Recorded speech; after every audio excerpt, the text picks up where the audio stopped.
नमस्कार, आप देख रहे हैं आज तक। आपके साथ मैं हूं सईद अंसारी। स्वागत है आपका खबरदार में। खबरदार में सबसे पहले आइए खबरदार के लेंस से हम खबरों को देख लेते हैं। आज एक बार फिर से पेपर लीक माफिया पास हो गया और सिस्टम फेल हो गया। इस बार पेपर लीक माफिया का निशाना बने यूपीटीईटी की परीक्षा देने एग्जाम सेंटर्स पर पहुंचे 21 लाख से ज्यादा छात्र, जिन्हें बताया गया कि आपकी परीक्षा रद्द हो गई है क्योंकि पेपर लीक हो गया है। इसके बाद परीक्षा सेंटर्स के बाहर परेशान परीक्षार्थियों की भीड़ लग गई, लेकिन हैरानी किसी को नहीं हुई क्योंकि यह पहली बार बिल्कुल नहीं हुआ कि उत्तर प्रदेश में प्रतियोगी परीक्षा वाले दिन ही पेपर लीक हो गया हो। तो आखिर यूपीटीईटी पेपर लीक की जिम्मेदारी कौन लेगा और यूपी में पेपर लीक करने वाले गैंगस्टर कौन हैं? तो आज खबरदार में हम ये पता लगाने का प्रयास करेंगे कि परीक्षाएं करवाने और सिस्टम आखिर कहां पर फेल या लीक हो रहा है। इसके बाद हम आपको कोरोना के नए वेरिएंट ओमिक्रॉन से खबरदार करेंगे, जो सबसे पहले दक्षिण अफ्रीका में मिला और अब ब्रिटेन पहुंच गया। अब तक 11 देशों में यह फैल चुका है। नया वेरिएंट भारत तो नहीं पहुंचा, लेकिन इसके विरुद्ध भारत में अलर्ट जरूर जारी हो चुका है। शुक्रवार को प्रधानमंत्री नरेंद्र मोदी ने इसे लेकर एक इमरजेंसी मीटिंग बुलाई थी और आज देश के कई राज्यों में ओमिक्रॉन वेरिएंट के विरुद्ध तैयारियां जोर पकड़ चुकी हैं, जिसके बारे में हम आपको विस्तार से आज बताएंगे। लेकिन खबरदार में सबसे पहले बात उत्तर प्रदेश के पेपर लीक कांड की। आज उत्तर प्रदेश में 21 लाख से ज्यादा परीक्षार्थियों के साथ धोखा हुआ, जो शिक्षक पात्रता परीक्षा यानी कि यूपीटीईटी का एग्जाम देने सेंटर्स पर तो पहुंचे, लेकिन परीक्षा दिए बिना लौटे क्योंकि परीक्षा शुरू होते ही उत्तर प्रदेश का सिस्टम फेल हो गया, जिसका खमियाजा परीक्षार्थियों को भुगतना पड़ा। लेकिन ये पेपर कैसे लीक हुआ? दरअसल परीक्षा शुरू होने के कुछ मिनट पहले ही व्हाट्सएप पर एक परीक्षा पेपर वायरल होने लगा, जो आप इस समय अपनी टीवी स्क्रीन पर देख रहे हैं। ये वही पेपर है जिसका फोटो खींचकर सोशल मीडिया पर सर्कुलेट किया गया, और जब असली पेपर से इस वायरल पेपर का मिलान किया गया तो पता चला कि ये तो वही हूबहू असली पेपर की नकल है। और इसके बाद तुरंत परीक्षा रद्द करने की घोषणा भी कर दी गई। जानकारी के अनुसार सबसे पहले गाजियाबाद, मथुरा और बुलंदशहर में पेपर लीक होने की खबर उड़ी और फिर पर्चा लीक होने या रद्द होने की जानकारी 10 बजे के समय उस समय सामने आई जब छात्रों को परीक्षा हॉल में पेपर बढ़ चुका था। वो कई सारे सवालों के जवाब लिख चुके थे। बीच परीक्षा में छात्रों को रोक दिया गया और कहा गया कि आपकी परीक्षा कैंसिल कर दी गई है। इस बार यूपीटीईटी के एग्जाम में 21,65,000 छात्रों ने आवेदन किया था, जो पेपर लीक होने के कारण से एग्जाम नहीं दे पाए। लेकिन इसके बाद सिस्टम और सरकार की परीक्षा शुरू हो गई।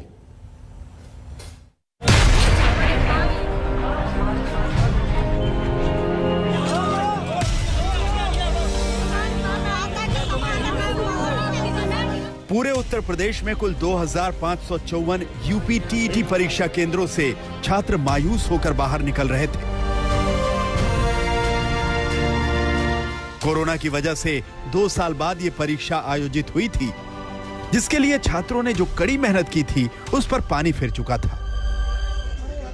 बच्चों के साथ जो है पूरा खिलवाड़ किया जा रहा है। हम लोगों का भविष्य जो है ऐसे ही बर्बाद किया जा रहा है। बहुत दुख हो रहा है। पेपर इतनी मेहनत से पढ़ाई की, इतनी मुश्किल से आए बच्चों को छोड़ के, और फिर यहाँ पे पेपर कैंसिल हो गया।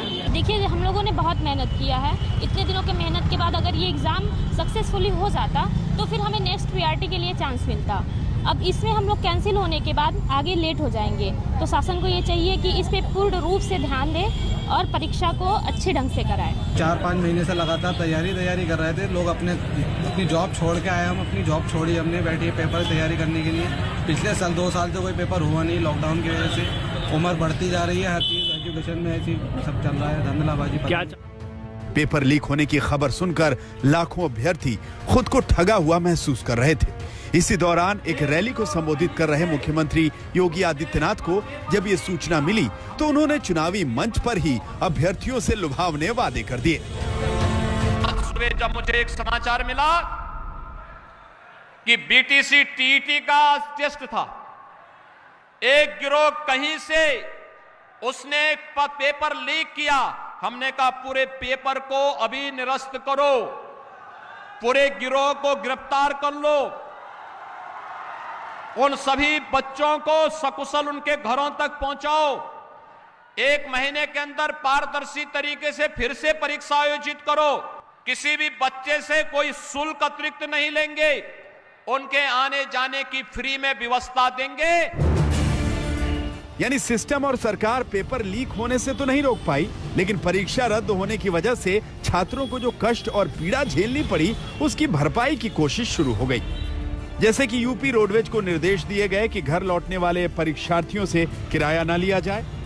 भरोसा दिया गया कि 1 महीने के अंदर दोबारा परीक्षा आयोजित की जाएगी। गारंटी दी गई कि परीक्षार्थियों को ना तो फिर से फॉर्म भरना होगा, ना ही परीक्षा की फीस देनी होगी।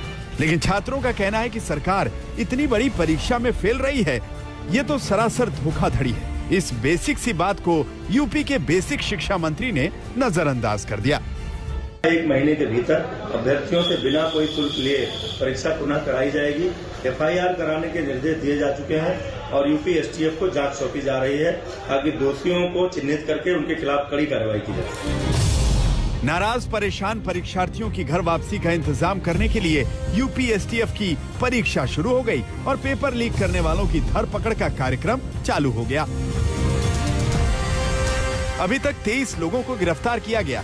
लखनऊ से 4, मेरठ से 3, वाराणसी और गोरखपुर से 2-2 और प्रयागराज से 13 लोगों की गिरफ्तारी हुई, जिससे एक बात तो साबित हो गई कि पेपर लीक की इस घटना को किसी अंतर्राज्यीय गैंग ने अंजाम दिया है। यूपी पुलिस कह रही है कि दोषियों को बख्शा नहीं जाएगा, लेकिन दोषी कौन है ये अभी तक पता नहीं चला है। जिम्मेदारियों के बारे में ग्रेडेड जवाबदेही होती है। ये किसकी कितनी क्रिमिनल लायबिलिटी है, इसका परीक्षण किया जा रहा है। बस एक बात जो मूल मंत्र शासन की तरफ से है कि कोई बचेगा नहीं और दोषियों को हर हालत में सजा मिलेगी। ये वही वायरल पेपर है जो लीक हुआ है। 14 पेज के इस पेपर में 150 प्रश्न लिखे हुए हैं। इसमें जिस तरह से बाकायदा प्रश्नों के सही जवाब को टिक कर हाईलाइट किया गया है, उससे तो यही लगता है कि पेपर लीक को किसी सॉल्वर गैंग ने अंजाम दिया है। लेकिन अभी तक सिस्टम और सरकार दोनों के लिए ये सब जांच का विषय है। ये हम लोग पहले से ही इस पे लगे हुए थे। STF और साइबर सेल भी लगा हुआ था और जैसे ही यह संज्ञान में आया, कार्रवाई की गई है और कठोर कार्रवाई आगे भी की जाएगी। अभी लग रहा है कि परीक्षा कराने वाली संस्था सवालों घेरे में अभी तो स्पष्ट नहीं है। जांच में जो भी चीजें आएंगी वो हम लोग कार्रवाई करेंगे उस पर। धन्यवाद सर। ये थे हमारे साथ अपर मुख्य सचिव शिक्षा दीपक कुमार जी, जिन्होंने साफ तौर पर कहा कि अभी तक जांच की जा रही है, लेकिन इतना जरूर है कि परीक्षा केंद्र पर पहुंचने से पहले पेपर लीक हुआ और जिसके बाद अभी 23 गिरफ्तारियां हो चुकी हैं। कैमरा पर्सन संदीप के साथ संतोष कुमार, आज तक।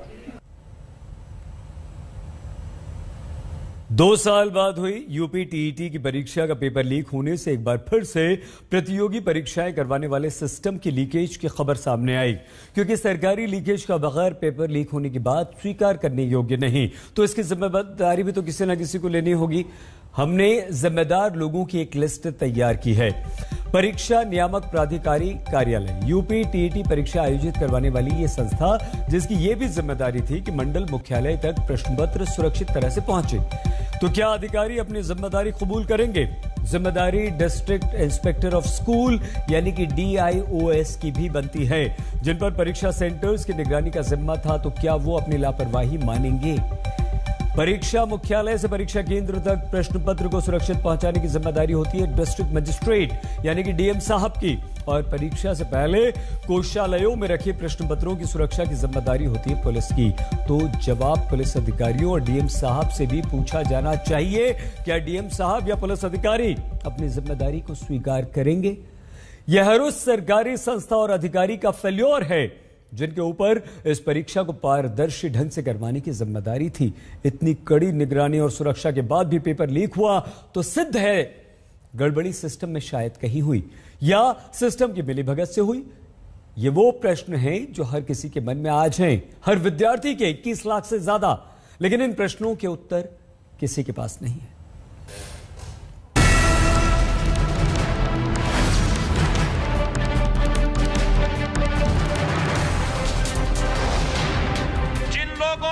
शरारत की है वे भी सुन लें, उनके खिलाफ गैंगस्टर के तहत मुकदमा दर्ज हो रहा है। उनकी संपत्ति को जब्त कराने और राष्ट्रीय सुरक्षा कानून के अंतर्गत उनको सबको निरुद्ध करने जा रहे हैं। 23 लोग अब तक गिरफ्तार हो चुके हैं और शेष लोगों की गिरफ्तारी चल रही है।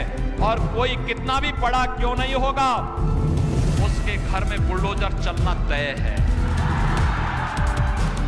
बुलडोजर चलवा लें या संपत्ति कुर्क करवा लें, लेकिन पेपर लीक और परीक्षा रद्द होने की जो तकलीफ और नुकसान लाखों परीक्षार्थियों को झेलना पड़ा है, उसका हर्जाना कौन भरेगा? बुलडोजर तो उस सिस्टम पर चलना चाहिए जो पेपर लीक होने से रोक नहीं पाया, और ये कोई पहली बार नहीं हुआ। 2017 में सब इंस्पेक्टर का पेपर लीक, 2018 में यूपी पीसीएल का पेपर लीक, 2018 में यूपी पुलिस का पेपर लीक, 2018 में ही अधीनस्थ सेवा पेपर लीक, 2018 में ही स्वास्थ्य विभाग प्रोन्नत पेपर लीक, 2018 में ही नलकूप ऑपरेटर पेपर लीक, फिर सिपाही भर्ती का पेपर लीक, 2020 में शिक्षक भर्ती परीक्षा का पेपर लीक और अब यूपी टीटी का पेपर लीक। उत्तर प्रदेश में पेपर लीक होने का लंबा चौड़ा इतिहास रहा है, लेकिन इतिहास गवाह है कि किसी पेपर लीक माफिया का कुछ बिगड़ा हो। किसी पेपर माफिया पर कोई बुलडोजर चला हो, ऐसी भी कोई सूचना नहीं। न्याय के लिए धाराएं लगाते हैं, अन्याय के लिए गैंगस्टर लगाते हैं। इन्हें अगर सच्चाई में टीटी की परीक्षा करानी थी तो पहले इंतजाम क्यों नहीं किए? क्योंकि पहले भी उत्तर प्रदेश में कई बार इस तरह के पेपर लीक हो चुके हैं, परीक्षाएं रद्द हो चुकी। जब इन्हें पता था कि परीक्षाएं इस तरह की घटनाएं होती हैं तो तैयारी क्या थी सरकार की? अब गैंगस्टर लगा करके क्या करोगे आप? अब तो सरकार से जा रहे हो, ये तो टीटी और आगे की परीक्षा दूसरी सरकार करेगी। इन्हें नौकरी देनी नहीं थी, बजट का इंतजाम नहीं है। उत्तर प्रदेश में चुनाव है जिसमें सत्ता और विपक्ष दोनों को परीक्षा देनी है। चुनावी परीक्षा से एन पहले यूपी टीईटी की परीक्षा का रद्द होना, बीजेपी वाले पहले से ही अपना नंबर कटने की आशंका से घिरे हैं और विपक्ष वाले अपने नंबर बनाने में जुट गए। कांग्रेस महासचिव प्रियंका वाड्रा कह रही हैं कि भर्तियों में भ्रष्टाचार और पेपर आउट ही बीजेपी सरकार की पहचान है। भर्तियों में भ्रष्टाचार, पेपर आउट ही बीजेपी सरकार की पहचान बन चुका है। आज यूपी टेट का पेपर आउट होने की वजह से लाखों युवाओं की मेहनत पर पानी फिर गया। हर बार पेपर आउट होने पर योगी आदित्यनाथ की सरकार ने भ्रष्टाचार में शामिल बड़ी मछलियों को बचाया है, इसलिए भ्रष्टाचार चरम पर है। अखिलेश यादव कह रहे हैं बीजेपी सरकार में पेपर लीक होना और परीक्षा रद्द होना आम बात है। आपकी मंशा पर पिछले समयों में भी सवाल उठता रहा है। जब आपने दरोगा भर्ती, सिपाही भर्ती, शिक्षक भर्ती जैसे तमाम प्रतियोगी परीक्षाओं को आपकी सरकार में उसके पेपर लीक हुए और उन नौजवानों का भविष्य आज भी अंधेरे में पड़ा है। आखिर ये जो सालवर गैंग है सक्रिय कैसे हुआ? उनके हाथ में पेपर कैसे आया? पेपर कहीं ना कहीं आपके अधिकारी द्वारा इसको पूरी तरह लीक करने का काम किया गया है। मैं समझता हूं कि सरकार जानबूझकर लाखों नौजवानों के भविष्य के साथ खिलवाड़ करने का काम किया है। आप जब से भारतीय जनता पार्टी की सरकार आई है, यहाँ नकल माफिया, परीक्षा माफिया पैदा हो गए। हर एग्जाम के पहले यहाँ पे पेपर लीक हो जाता है। टीटी का पेपर होने वाला था, लीक हो गया। 21 लाख परीक्षार्थी उसमें बैठने वाले थे, उनके भविष्य अंधेरे में चला गया। ये लगातार भ्रष्टाचार की वजह से लाखों लाख जो परीक्षार्थी उनका भविष्य अंधेरे में चला जा रहा है। ये कोई पहली बार नहीं है जब उत्तर प्रदेश में कोई पेपर लीक हुआ, लेकिन इस बार यूपी टीईटी पेपर लीक ने सिर्फ लाखों परीक्षार्थियों की ही टेंशन नहीं बढ़ाई है। बीजेपी भी जानती है कि चुनाव से पहले पेपर लीक होना उनके लिए टेंशन की बात है। इसलिए डैमेज कंट्रोल के लिए 1 महीने में परीक्षा दोबारा करवाने का आश्वासन दिया जा रहा है। लेकिन आगे फिर ऐसा दोबारा नहीं होगा, कोई पेपर लीक नहीं होगा, इस बात की गारंटी कौन देगा? लखनऊ से संतोष श्रीवास्तव और समर्थ श्रीवास्तव के साथ आज तक ब्यूरो।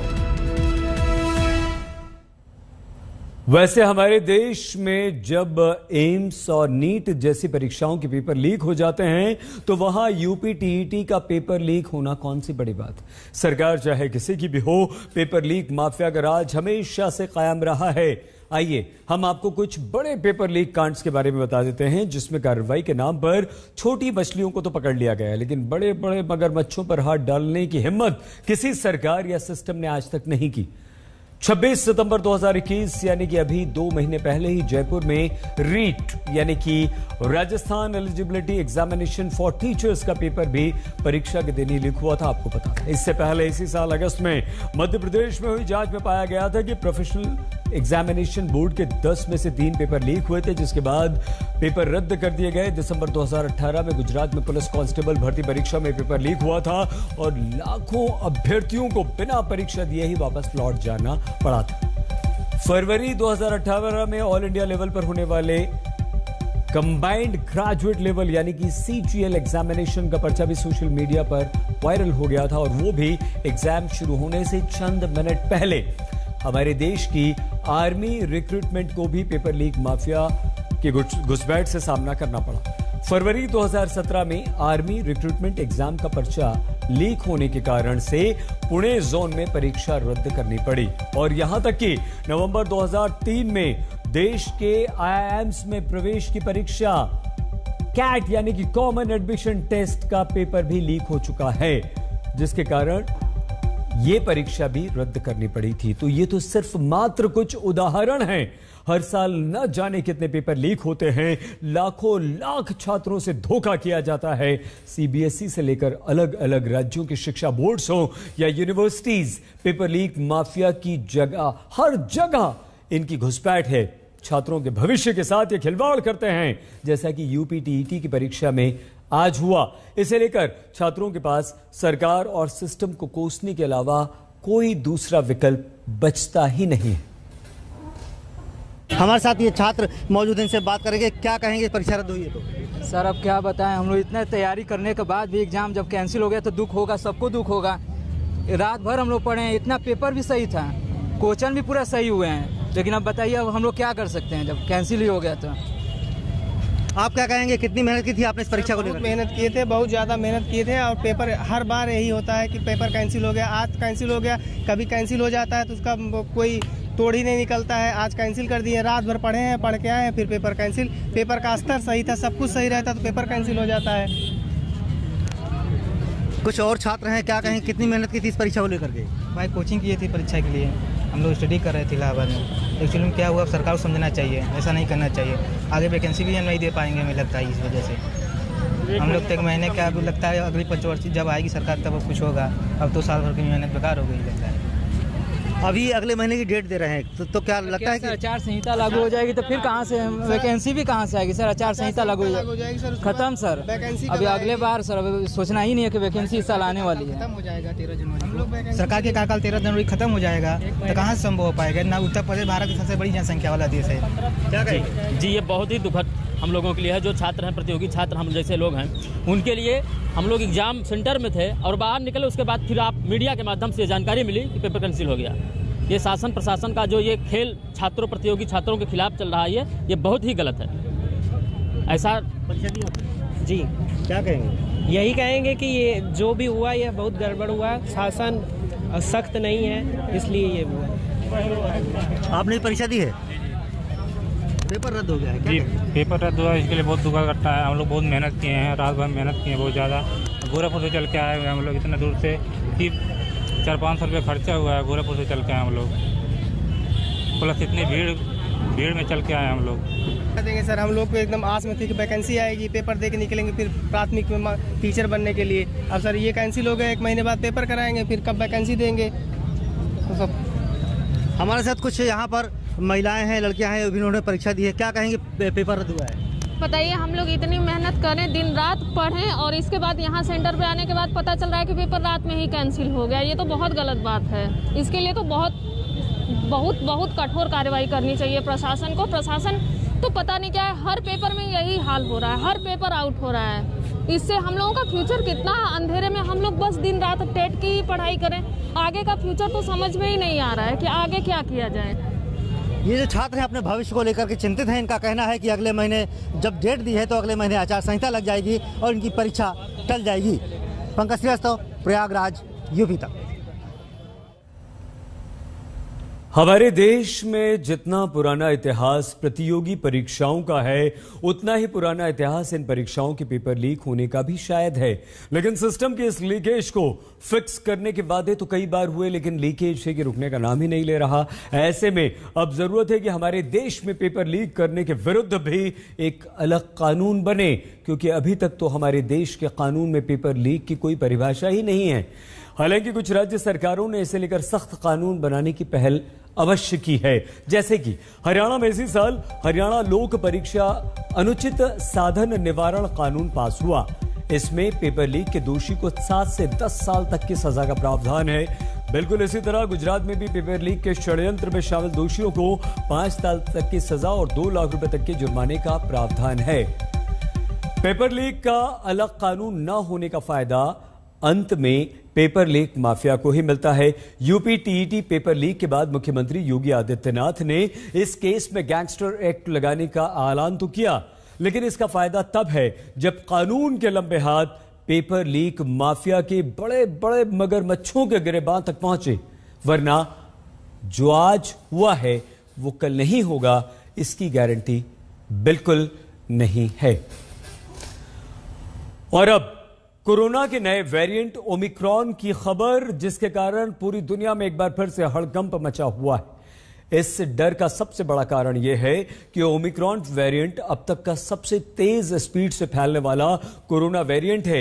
ये 4 दिन के अंदर ये वेरिएंट दुनिया के 11 देशों पर हमला कर चुका है। ऐसे में दुनिया के कई देशों ने दक्षिण अफ्रीका से आने वाली अपनी फ्लाइट्स पर पाबंदी लगा दी है और भारत में भी इस तरह की मांग उठने लगी है। फिलहाल भारत में नए वेरिएंट यानी कि ओमिक्रॉन का कोई भी केस नहीं है, लेकिन केंद्र सरकार ने पूरे देश में अलर्ट जारी कर दिया है। अब राज्यों की सरकारों ने भी नए वेरिएंट के विरुद्ध एक एक्शन प्लान तैयार कर लिया है, जिसकी शुरुआत एयरपोर्ट से होगी। महाराष्ट्र सरकार ने अफ्रीका से आने वाले यात्रियों के लिए एयरपोर्ट पर आरटीपीसीआर टेस्ट को अनिवार्य कर दिया है। अगर कोई भी यात्री पॉजिटिव पाया गया तो उसे 15 दिन के लिए क्वारंटीन कर दिया जाएगा। गुजरात सरकार ने दक्षिण अफ्रीका समेत 11 देशों से आने वाले यात्रियों के लिए आरटीपीसीआर अनिवार्य कर दिया। उत्तर प्रदेश में दक्षिण अफ्रीका समेत नए वेरिएंट से प्रभावित देशों से आने वाले यात्रियों का एयरपोर्ट पर ही कोरोना टेस्ट किया जाएगा और 10 दिन तक होम क्वारंटीन में सभी को रहना होगा। इसके अलावा केरल और कर्नाटक में भी एयरपोर्ट पर ही कोरोना टेस्ट अनिवार्य कर दिया गया। कर्नाटक सरकार ने यह आदेश जारी कर दिया है कि महाराष्ट्र और केरल से आने वाले लोगों को अपने आरटीपीसीआर की नेगेटिव रिपोर्ट दिखानी होगी। यह रिपोर्ट 72 घंटे से ज्यादा पुरानी बिल्कुल नहीं होनी चाहिए। मतलब ये कि कोरोना के नए वेरिएंट ओमिक्रॉन के विरुद्ध हमारी तैयारी कितनी मजबूत है, ये जानने के लिए आज हमने देश के कई राज्यों के स्वास्थ्य मंत्रियों से बात की। ये चर्चा आपको सुननी चाहिए। हमने माननीय मुख्यमंत्री जी के नेतृत्व में पहले से ये निश्चित किया हुआ है कि हमारा जो टेस्टिंग थी, जो कोरोना के पीक पर हम लगभग 70,000 करते थे, उतनी ही आज भी हम करते हैं। आज भी हम 60 से 70,000 के बीच में टेस्टिंग करते हैं। हम लगभग 50 लोगों की कॉन्टैक्ट ट्रेसिंग करते हैं। यदि एक पॉजिटिव मरीज आता है तो उससे जुड़े हुए हम 50 लोगों की कॉन्टैक्ट ट्रेसिंग करते हैं। हम जीनोम सीक्वेंसिंग के सैंपल भी लगातार बढ़ाते जा रहे हैं। हमने ये सुनिश्चित किया है कि हमारी जो चिकित्सीय व्यवस्था है उसको भी हम पूरी तरह से व्यवस्थित करें। मैं समझता हूं पुराने अनुभव के आधार पे कि बाहर से और खास करके साउथ अफ्रीका से बात आ रही है कि इसका उद्भव हुआ है। अन्य देशों में कब कहां चला गया, कुछ यूरोप के देशों में जहां अफ्रीका का लिंक नहीं मिल रहा है वहां भी इसकी उपस्थिति पाई गई है। देश में भी कर्नाटक में 2 अफ्रीका से आए हुए जो सैलानी हैं या व्यक्ति हैं उनमें कोरोना पॉजिटिव पाया गया है। ये वेरिएंट नया वाला है कि नहीं है इसकी भी जानकारी नहीं है। इस दिशा में एकदम से रोक देना कि हम ट्रैवल ही रोक दें, विदेश से कोई आ रहा है, एक सरल सा रास्ता है कि आपको ये कैसे रोकना है। विदेश से कोई भी आ रहा है बंद कर दीजिए, विदेश कोई भी जा रहा है बंद कर दीजिए। ये अत्यधिक कठिन कदम है। अभी WHO का जैसे आगे आगे और क्या चीजें वो बताते हैं, क्योंकि उन्होंने कहा भी इसमें हमें थोड़ा समय लगेगा, लेकिन फिर भी हम सब लोग सतर्कता बरत रहे हैं। मास्क का जो कंपलसरी है उसको कर दिया है। अभी भी लोगों को कहा गया है कि आप वैक्सीनेशन लगातार कराते रहिए ताकि, और डिस्टेंस को मेंटेन करिए, लोगों से दूर रहिए ताकि आसपास में जरूरी ना हो तो भीड़ के इलाके में मत जाइए, क्योंकि ये वेरिएंट अगर आया है तो कहीं ना कहीं इसकी प्रामाणिकता तो हुई है, लेकिन हमारे देश में ना आए इसको लेकर केंद्र सरकार और उत्तर प्रदेश सरकार आदरणीय योगी जी के नेतृत्व की पूरी तरीके से सतर्क है। हम किसी भी तरह की तैयारी के लिए तैयार।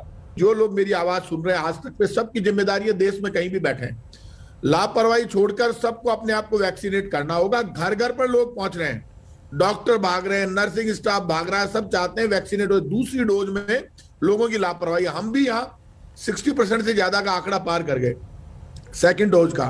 फर्स्ट डोज 90% से ज्यादा हो गई, लेकिन सेकंड डोज में लोग लापरवाही कर रहे हैं। यदि वैक्सीनेट हो जाएगा पूरा देश एक साथ, मेरा ये मानना है सेकंड डोज भी लगवा लेंगे तो ज्यादा आसानी होगी। अब तो कोरोना का नया वेरिएंट ओमिक्रॉन दक्षिण अफ्रीका से निकलकर अब तक 11 से ज्यादा देशों में फैल चुका है, पहुंच चुका है। ये नया वेरिएंट अफ्रीका से हवाई यात्रा करके लोगों के द्वारा फैल रहा है। अब प्रश्न ये है कि क्या हमारे देश में और क्या हमारी सरकार को भी अफ्रीका से आने वाली फ्लाइट्स पर प्रतिबंध तुरंत लगा देना चाहिए।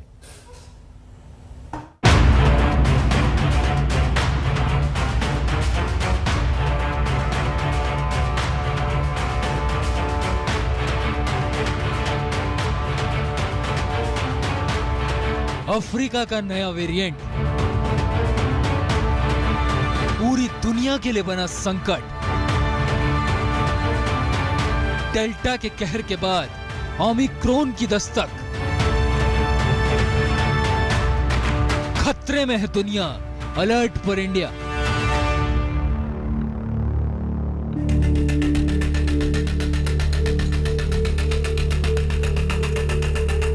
कोरोना का नया वेरिएंट ओमिक्रॉन वेरिएंट कुछ देशों में अपनी दस्तक दे चुका है,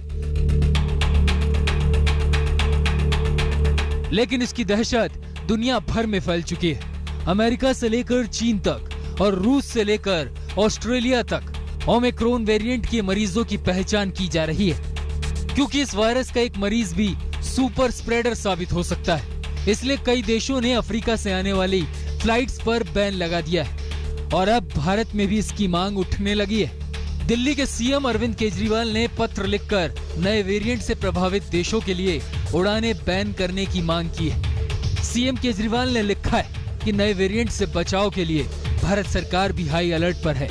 अब उड़ानों पर बैन लगाने के लिए सिविल एविएशन मंत्रालय स्वास्थ्य मंत्रालय की सलाह पर एक्शन ले सकता है। जिम्मेवारी से जो भी प्रिकॉशंस लेने होंगे वो लिए जाएंगे। ऑलरेडी मैं देख रहा था कि अगर फॉरेन ट्रैवल खुलेगा तो ऐसे देश जहां से साउथ अफ्रीका या साडेक कंट्रीज जो हैं साउथ अफ्रीका रीजन से उनकी क्वारंटीन वगैरह वो सब हेल्थ मिनिस्ट्री उन पे अनाउंस करेगी।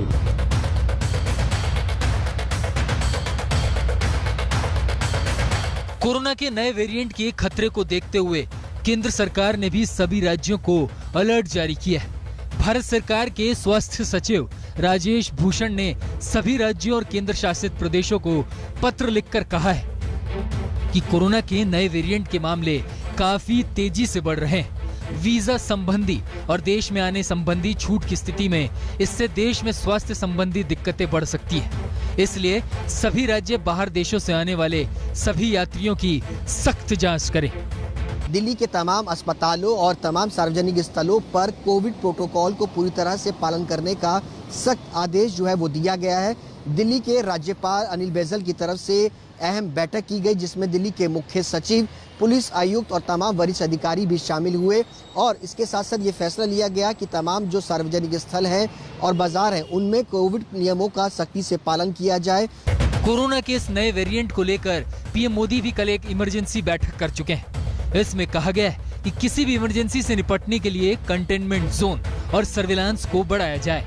इसके अलावा टीकाकरण की रफ्तार को भी तेज किया जाए और आज एक बार फिर मन की बात के जरिए लोगों को कोरोना से आगाह किया। और हाँ, ये कभी मत भूलना, कोरोना अभी गया नहीं है। सावधानी बरतना हम सबकी जिम्मेवारी है। कोरोना का नया वेरिएंट इसलिए भी खतरनाक है क्योंकि इसमें 50 से ज्यादा म्यूटेशन है।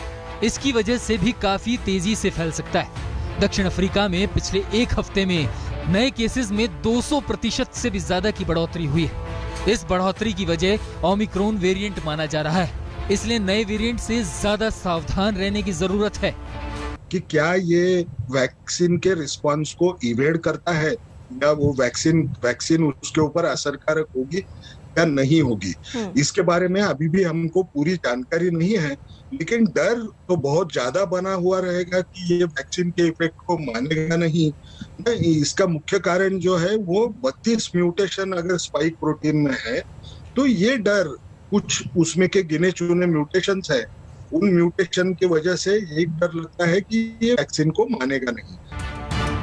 दुनिया भर में नए वेरिएंट ओमिक्रॉन की दहशत के बीच भारत के लिए राहत भरी खबर यह है कि दक्षिण अफ्रीका से बेंगलुरु लौटे यात्रियों में किसी को ओमिक्रॉन वेरिएंट नहीं मिला है। 26 नवंबर तक साउथ अफ्रीका से कुल 94 लोग आए हैं। इनमें से 2 लोग कोरोना वायरस से संक्रमित मिले। ये दोनों 11 और 20 नवंबर को भारत आए थे। ओमिक्रॉन के खतरे को देखते हुए दोनों के सैंपल जीनोम सीक्वेंसिंग के लिए भेज दिए गए, लेकिन दोनों लोगों की रिपोर्ट में डेल्टा वेरिएंट की पुष्टि हुई है। नहीं, देखिए, फ्लाइट बंद कर देना कोई सोल्यूशन नहीं है, क्योंकि उससे बहुत सारे अलग तरह के नुकसान होते हैं और हम शायद उसको नहीं बर्दाश्त कर पाएंगे ज्यादा समय तक। और वेरिएंट तो एक के बाद आता रहेगा। और हमको ये भी ध्यान में रखना है कि हमारे देश में ही इतने ज्यादा इन्फेक्टेड लोग हैं कि नए वेरिएंट यहाँ भी बन सकते हैं। तो इसके लिए हमको दूसरा तरीका अख्तियार करना पड़ेगा। पहली चीज, जैसे सरकार ने कहा है कि कड़ी नजर रखी जाए, तो ये इतना मुश्किल नहीं है कि सबको टेस्ट करना, हमको सख्ती से करना होगा, लेकिन आप कायदे से अगर RT-PCR टेस्ट करें, और अभी तो एक ऐसा भी इसमें तरीका है कि हमको बहुत जल्दी से ये पता चल जाएगा 2-4 घंटे में ही कि ये नया वाला वेरिएंट है, ओमिक्रॉन है कि नहीं। उसको हम बाद में सीक्वेंसिंग से कंफर्म भी कर सकते हैं। वैसे तो ओमिक्रॉन वेरिएंट अभी कुछ ही देशों में एक्टिव है। भारत में नए वेरिएंट का कोई भी केस नहीं मिला है, लेकिन भारत सरकार राज्य सरकारों को अलर्ट दे चुकी है, जिसकी वजह से बाहर से आने वाले यात्रियों पर विशेष निगरानी रखी जा रही है। महाराष्ट्र सरकार ने दक्षिण अफ्रीका से मुंबई में आने वाले सभी लोगों का RT-PCR टेस्ट अनिवार्य कर दिया है। इसके अलावा दक्षिण अफ्रीका से लौटने वाले हर व्यक्ति को मुंबई आने पर क्वारंटीन किया जाएगा। गुजरात सरकार ने भी यूरोप, ब्रिटेन, ब्राजील, दक्षिण अफ्रीका, बांग्लादेश, बोत्सवाना, चीन, मॉरिशस, न्यूजीलैंड, जिम्बाब्वे, हांगकांग से हवाई अड्डों पर उतरने वाले यात्रियों के लिए RT-PCR टेस्ट अनिवार्य कर दिया है। यूपी में विदेशों से आने वाले यात्रियों को भी RT-PCR टेस्ट करवाना होगा। लखनऊ में 2 टर्मिनल से, एक डोमेस्टिक और एक इंटरनेशनल। 9 हमारी एवरेज प्रतिदिन इंटरनेशनल फ्लाइट्स आती है, लगभग 1800 से 2000 पैसे। ये निःशुल्क हम लोग के द्वारा हर एक जो आवक रहेंगे इंटरनेशनल फ्लाइट से इनकी RT-PCR टेस्ट अनिवार्य रूप से करेंगे। ये निःशुल्क रहेगा। भारत में फिलहाल ओमिक्रॉन वेरिएंट का कोई केस नहीं मिला है, लेकिन इसके खतरे को देखते हुए अगर जरूरत पड़ी तो भारत सरकार भी दूसरे देशों की तरह अफ्रीकी देशों पर ट्रैवल बैन का निर्णय ले सकती है। ब्यूरो रिपोर्ट, आज तक। कोरोना के नए वेरिएंट ओमिक्रॉन को लेकर अगर आपके मन में कोई प्रश्न या डर है तो इसे दूर करने के लिए आज हमने देश के जाने माने heart surgeon doctor Naresh Trehan से बात की। इससे आपको ओमिक्रॉन वेरिएंट से बचने की बिल्कुल सही जानकारी डॉक्टर त्रेहन से मिलेगी।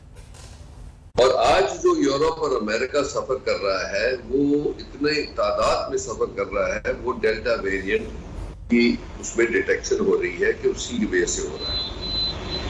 अब एक नई बात पैदा जो हुई है, वो नवंबर के बिगिनिंग में ही शुरू हुई, और ये साउथ अफ्रीका, बोत्सवाना के रीजन में पाया गया जो नया वेरिएंट है, जिसके अंदर मल्टीपल वेरिएशंस हो गए एक ही वायरस में, स्पाइक प्रोटीन में। तो उसका शुरू में जब देखा गया तो इसको नोटिस किया गया, तो उसको डिक्लेयर किया गया WHO ने कि ये वायरस ऑफ इंटरेस्ट है, क्योंकि ये नया वायरस, इसके ऊपर बहुत सारी म्यूटेशंस हुई हैं और ये इन्फेक्शन भी कर रहा है। पर 2 हफ्ते के बीच ही उन्होंने उसकी एडवाइजरी चेंज करके of virus variant of concern कर दिया, इसलिए कि बहुत सारी तादाद में साउथ अफ्रीका और बोत्सवाना में ये फैला है। इसका मतलब ये है कि हमें एक चेतावनी मिल रही है कि इसके फैलने की जो गति है वो ज्यादा लगती है पहले वेरिएंट से, और खतरनाक भी थोड़ा लगता है कि ये और खतरनाक ना हो जाए कि हमारी जो वैक्सीन और इम्यूनिटी जो जिस पे हम बहुत निर्भर हैं, वो फिर से ना मतलब कॉम्प्रोमाइज हो जाए और ये उसको भी ओवरकम कर ले, जिससे हमें ये सबसे बड़ा जो खतरा है वो ये है दुनिया को कि ये वेरिएंट क्या करेगा।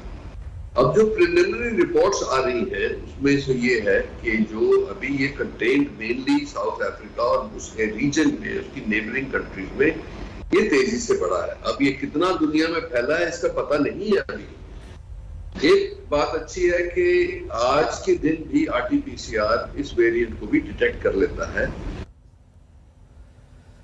ओमिक्रॉन, इससे आपको डरना जरूर है, घबराना बिल्कुल नहीं है, लेकिन एहतियात रखना है, अपना ख्याल रखना है।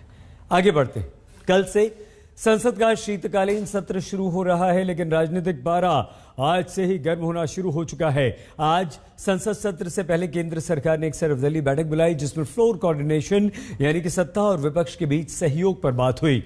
लेकिन इस बैठक में जिस तरह के तेवर विपक्षी दलों ने दिखाए उसे साफ अंदाजा हो गया कि कल से शुरू होने वाला सत्र बेहद हंगामेदार होगा। एक तरफ विपक्ष एमएसपी कानून और किसान आंदोलन जैसे मुद्दों पर सरकार को घेरने की तैयारी कर चुका है, तो दूसरी तरफ सरकार कई महत्वपूर्ण कानून संसद में पास करवाने की कोशिश भी कर रही है। अब देखना यह होगा कि विरोध के शोर में संसद में कितना काम होता है। लेकिन इसके अलावा आज बैठकों का जो दौर शुरू हुआ वो सर्वदलीय बैठक से शुरू हुआ, लेकिन के बाद ये बैठकों का दौर लगातार चलता रहा। लेकिन विपक्ष जहां सरकार को घेरने की पूरी तैयारी कर चुका है, वहीं सरकार ये चाहती है कि काम हो और जो बिल है वो पास हो, उस पर सार्थक चर्चा हो। बहुत छोटे से ब्रेक के लिए हम खबरदार में रुक रहे हैं, होते हैं हाजिर, आप देखते रहिए आज तक।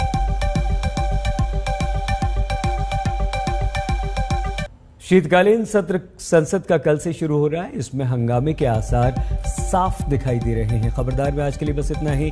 आप प्लीज अपना बहुत ख्याल रखिएगा। देखते रहिए आज।